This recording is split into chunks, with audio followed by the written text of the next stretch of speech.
Ne kemi premtuar qytetarëve tonë që anaj besimin neve ose ne jemi në opozitë. Dhe këtë vit u pa që pa LDK-n, as VV-ja, as PDK-ja nuk mund me ndërtu qeveri. Me pas besimin e PDK-s edhe të VV-s, LDK-ja kështë ndërtu qeveri. Kosova kështë fitu qeveri. Neve ata nuk na dhanë besimin. As ata neve. Dhe ne i thamë, edhe Zotit Kurti kemi thonë që faleminderit për ftesë, ne nuk e shohmi rolin tonë se s'ka mirë besim.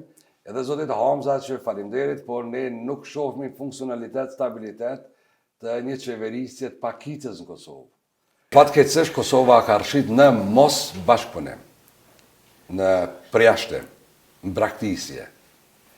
Dhe kjo është ajo që na ka karakterizu këtë vit që po flasmi, e pasojat janë të disa viteve ma herët. Po ky vit, për herë të parë Kosova rezultatin e 9 shkurtit zgjedhjeve, vullnetin e popullit nuk e ka zbatu. Mos zbatimi është mos respektim. Kush është pajtor këtu?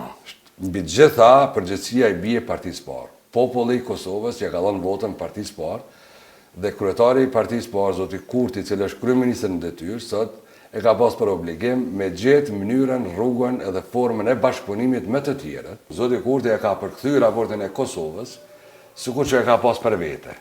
E ky nuk ka raport i mirë për Kosovën, është raport i kushzuar. Edhe me BE-n, edhe me NATO-n, edhe me SBA-n fatkeqësisht, edhe me vendin e rajon, është i kushzuar. Raporti i kushzuar edhe me partitë politike në Kosovë. Ki pas Zoti Kurti i kushzon në raportet marrëdhëniet, por në aspektin ndërkombëtar, Kosova ka punu me partnerët në mirëbesim.